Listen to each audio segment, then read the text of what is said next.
Чингис хаан үндэсний музей. Чингис хаан үндэсний музейн олон нийт сурчлагын багаас улирал тутамд бэлтгэн хүргэдэг музей мэдээллийн 4-р улиралд хийсэн ажлуудыг томилон үзэгчдэнд хүргэж байна. Түүх соёлын өвийг олон нийтэд нээлттэй сурталчлан таниулах, түгээн дэлгэрүүлэх зорилгоор Чингис хаан үндэсний музейд худалдаж авсан болон хандивар хүлээн авсан үзмөрүүдээр шинэ үзмөрийн дээд үзэсгэлэнгээ дэлгэж судалгааны эргэлтэд орууллаа. Музейн баяжилтад 2022 оноос өнөөдрийг хүртэл шилжиж ирсэн сан хөмрөгт хадгалагдаж өмнө нь ил гарч байгаагүй 150 гаруй шилдэг үзмөрүүдийг нэгтгэж олонний хүртэл болголоо. Их эзэн Чингис хааны мэндэлсэн Монгол бахархлын өдрийг тохиолдуулан Чингис хаан үндэсний музейд анх дугаар багт өндөр гэгээн зам базрын мэндэлсний 390 жилийн ойд зориулсан Чингис хааны удмын хотогт дорны их сэргэн мандалд үзэсгэлэн дэглэгдэж Чингис хаан үндэсний музей, зам базрын нэрэмжит дүрслэг урлагийн музей, Монголын үндэсний музей, Богд хааны ордон музей, Чойжин ламын сүм музейн сан хөмрөгт хадгалагдаж байгаа өмнө нь нэг дор үзүүлж байгаагүй өндөр гэгээний мотрын болон их сургуулийн 40 гаруй бүтээлийг үзэгч олондоо хүргэлээ. Үзэсгэлэнт зориулж Чингис хааны их цагаан сүлбний сан хэмээх тахилгын санг, улсын төв номын сан болон хувь цуглуулагч нарт хадгалагдаж буй Монгол бичгийн их сурвалжид үндэслэн 400 жилийн тэртээ Монголын сүүлчийн эзэн хаан Лэгдэн хотогт хааны ордонд тэгшгэлж байсан их Монгол аялгаугаар найруулан музейн дэргэдэх хаан наригчулга анх удаа олон нийтэд зориулан сонирдууллаа. Чулууг зөвхөн эд материал бус цаг хугацааны төсвөр төвчээр байгалийн гоо зүйн бүлэгдэл хэмээн үздэг. Японы орчин үеийн урлагийн уран бүтээлч Куранокки Торогийн хязгааргүй чулуун цуурын уран бүтээлийн үзэсгэлэн Чингис хаан үндэсний музейн танхимд нийлээ. Уран бүтээлч Монголд 3 сарын турш амьдарч Монголын тал нутгаас авсан чулуугаар 77 бүтээл туурж монголчуудад зориулан бүтээлээ дэлгэн үзүүллээ. Хёзан хаан хөдөлгөөнийг Чингис хаан тэртээ 13 дугаар зуунаас хэрэгжүүлж эхэлсэн бөгөөд Монголын эзэн гүрэн Хёзан хааны үлгийн нутаг юм гэдгийг уран бүтээлч Куранокки Торо тодтогов. Чингис хаан үндэсний музейн тусгай үзүүлэлтийн танхимд Монгол ном бичгийн соёл сэдвт цуглуулагч Отхон Баатрын үзэсгэлэн дэглэгдэж хувь хүний хагас зуун орчим жилийн турш цуглуулсан малчин монголчуудын мянгаад жилийн бичиг номын үнэхэр жишээ түүнд холбогдох эд үлгийн бит дурсгалыг хойч үедээ танилцуулсан юм. Цуглуулагч Отхон Баатар нь Монгол бичгийн хэрэгсэл, Монгол ховор ном судрын баян үнэт өгүүдийг оюутан ахуйгаас цуглуулсаар эх орондоо олон удаа тусгаар үзэсгэлэнгээ гаргаж Монгол өв соёлоо сурталчлахын зэрэгцээ Оросын холбооны улс, Бүгд найрамдах Польш улс, Франц, Румын зэрэг улс орнуудад цуглуулгынхаа үзэсгэлэнг дэглэж байв. Монголын аялал жуулчлалын салбарын нэгдсэн цугларалт, аяллаа бүтээгдэхүүн үйлчилгээ борлуулалт, танилцуулгыг олон нийтэд хүргэх зорилготой ITM Mongolia 2025 уламжлалт үзэсгэлэн 26 дахь жилдээ Улаанбаатар хотноо зохион байгуулагдаж Чингис хаан үндэсний музей оролцлоо. Уг үзэсгэлэнгийн үеэр музейн харьяа их хуралтай аялал жуулчлалын зохицолбын танилцуулгыг хийж тайлбар мэдээлэл өгөн аялал жуулчлалын байгууллагуудад бүтээгдэхүүн үйлчилгээ сурталчлав. Монгол улсын ерөнхийлөгч Гэгээн ширээ тусад хийсэн айлчлалын үеэр Чингис хаан үндэсний музей, Гэгээн ширээ тусын Папын нууц номын сан буюу Ватиканы апостолын номын сантай хамтран ажиллахаар санамж бичиг байгуулав. Санамж бичгийн хүрээнд эрдэмтэн судлаачид мэрэгчлэтнүүдийг солилцох, ялангуяа Монголын эзэн гүрний түүхэнд онцгой анхаарал хандуулж судалгаа хийх. Гар бичмэл, ном, баримт бичгийн өвийн тухай мэдлэг мэдээллээс эхэлж туршлага судлах. Ном зүй, номын сангийн шинжлэх ухаан, архив мэдээллийн технологийн систем хөгжүүлэлт. Хамтарсан хурал, эрдэм шинжилгээний уулзалт зохион байгуулах, хамтарсан судалгааг дэмжих. Хоёр тал хамтран ажилласнаар тус улсын номын санд хадгалагдаж буй Монголын эзэнт гүрний түүхэнд холбогдох баримт материал, сурвалж бичиг, ховор архивын баримттай танилцаж судалгаа хийх боломж бүрдэх юм. Чингис хаан үндэсний музейн захирал академич чулуун Балтийн тэнгисийн 3 улсын нэг Литва улсын нийслэл Вильнюс хотноо үндэсний музейд нь зочлох үеэрээ тус музейн захирал доктор Рута Качкутьятай хамтын ажиллагааны гэрээ байгуулж гарын үсэг зурлаа. Гэрээний хүрээнд хоёр орны музей хоорондын хамтын ажиллагааг өргөжүүлж хамтарсан үзэсгэлэн зохион байгуулах, харилцан мэрэгчлэлтэн солилцох зэрэг өргөн хүрээнд хамтран ажиллах юм. Мөн Чингис хаан үзэсгэлэнг 2028 онд тус улсад гаргахаар тохиролцож Вильнюсийн их сургуулийн номын санд буй алдарт монголч эрдэмтэн Ковалевскийн хувийн сан хөмрөгтэй танилцаж хамтран тусгай каталог хэвлэх ажлыг эхлүүлэхээр тохиролцсон байна.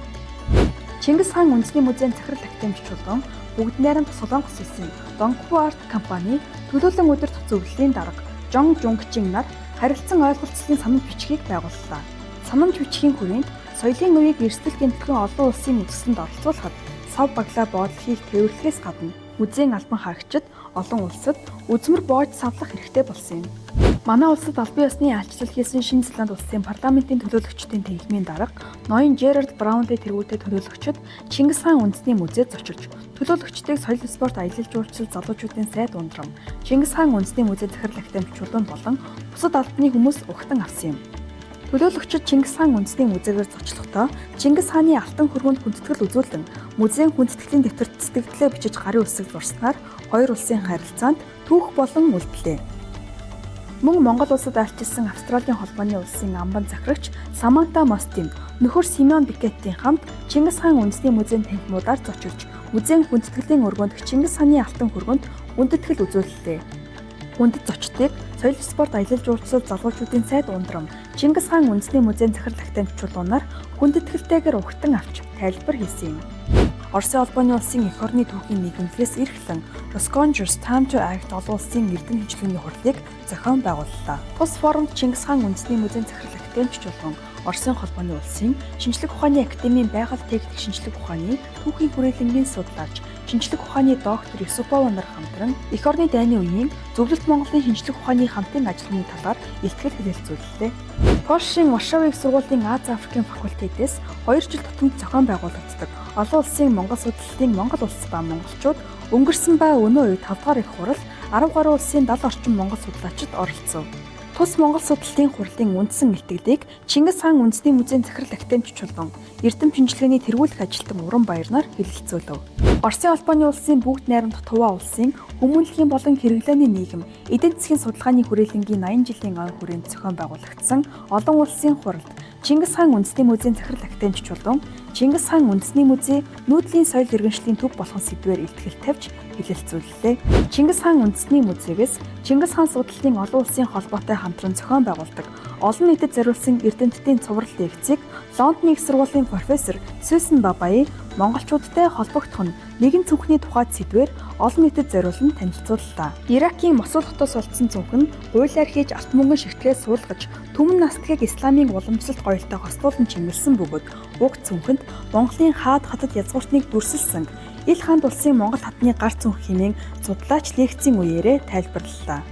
Чингис хаан үндэсний музей шинжлэх ухааны академийн олон улс судлалын хүрээлэнтэй хамтран олон улсын академик хэвлэлийн газар Springer Nature салбарын захирал ерөнхий редактор Жакоб Дрейгөрч ээлжид лекц уншууллаа.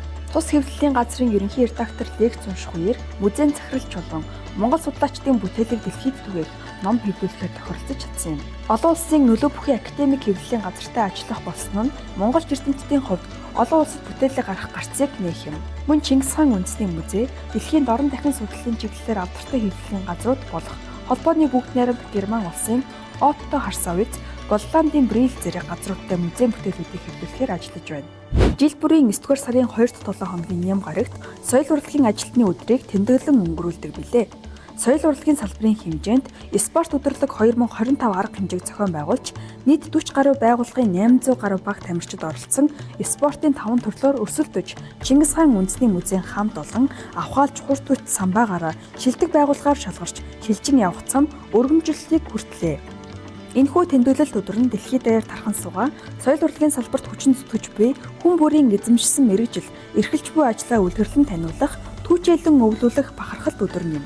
Чингис хаан үндэсний музей нь орон нутгийн ерөнхий боловсролын сургуулиудтай бүсчлэн ажиллаж, сурагчдын эх оронч үзэл, хүмүүжил, танин мэдхийн хөгжилд бодит хувь нэмэр оруулах зорилгоор музейн нэрэмжит Монголын түүх өв соёлын анги танхимыг нээж дэглэсээр 3 дахь жилийнхэн хичээлийн шинжилгээг угтан авлаа. 2025-аас 2026 оны хичээлийн шинжил буюу 9-р сарын 1-нд Хинтэн аймгийн Бэндэр сумын ерөнхий боловсролын сургуульд музей нэрэмжит танхимыг жижиг танхим болгон засварлаж хүлээлгэн өглөө.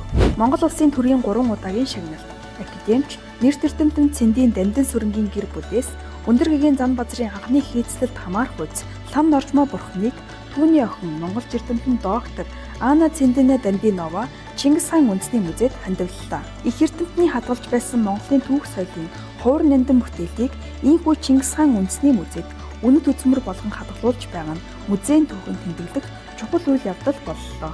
20 дугаар зууны ихэнх үеийн Монгол улсын тусгаар тогтнол төр бичгийн соёлын түгэнд тод мөрөө үлдээсэн Бавуудын цэндийн мэндэлсний 150 жилийн ойн хүрээнд Бодлогод Баатар цэнд гүн төрийн бус байгууллага, Чингис хаан үндэсний музей хамтран Монголын нууц товчоог анх удаа хятад хэлнээс монгол хэлний хөрвүүлсэн Монголын төрийн мэрэгэн сайд Бодлогод Баатар цэнд гүний цээж баримлыг музейн эрдэм шинжилгээний номын сангийн уншлагын танхимд цоллоо. Энэ үеэр Чингис хаан үндэсний музейн номын сангийн баяжилтад үнэтэй хувь нэмэр оруулж ном бүтээлээ хандуулсан Бодлогод Баатар цэнд гүн төрийн бус байгууллагын тэргүүн начин доктор профессор Мигмар Самбуу нарт Чингис хаан үндэсний музейн батламжийг дурсгал болгон хадгалууллаа. Монгол бахархлын өдрөөр Монгол улсын ерөнхий сайдын ажлын алба, соёл спорт аялал жуулчлал залуучуудын яамнаас Монгол улсаас ЮНЕСКОд бүртгэгдсэн соёлын өвийн батламжийг Чингис хаан үндэсний музейд гардуулан өглөө. ЮНЕСКОгийн дэлхийн өвийн жагсаалт болон Оросын албаны улсын жагсаалтад Монгол улс түүх бичиг соёлын өмнөд 5 өвөө амжилттай бүртгүүлсэн байдаг. Бугун чулуун хөшөө, хүрдэн үеийн холбогдох зурсгалууд, Наавар Илсийн баяр, хүйс толгоон хөшөөний бичээс, дээрээс тогтоосон дүрсийн тус бүрийг бүртгэсэн бичиг. Хүний бүтэн биеийн бүртгэл бичвэр Монголын уламжлалт ангаах ухаан, Европын ангаах ухаантай хослуулан ашиглах дэвшилтэд гарын авлага зэрэг багтдаг байна. Оросын албаны улсын бүгд найрамдах Туваа улсын Туваагийн хүмүүнлэгийн нийгмийн эдийн засгийн хүрээлэнгийн баян жилийн ойн эрдэм шинжилгээний хуралд Оросын шинжлэх ухааны 30 гаруй байгууллагын удирдлага, төлөөлөгчид оролцож Туваагийн түүх археологи хэл утга зохиол, нийгмийн эдийн засгийн судалгааны талаар 100 гаруй ихтгэл хэлэлцүүлсэн байна. Энэ үеэр Чингис хаан үндэсний музейн захирал актент чулуунд шинжлэх ухааны гавьяа цэцэл олгох зарлага гарч бүгд найрамдах Туваа улсын дэд тэргүүн Сазанов засгийн газрын ордонд ёслол төгөлдөр гардуулан өгч уг цодыг Монгол улсаас хүртэж буй 4 дахь эрдэмтэн болж буйг мэдэгдлээ.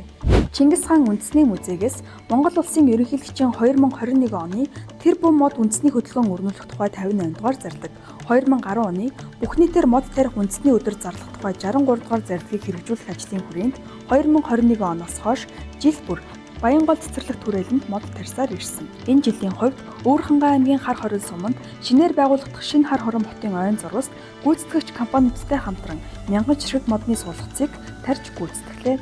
Түүх соёлоо эрхэмлэн дээдлэгч үзэгч танд баярлалаа.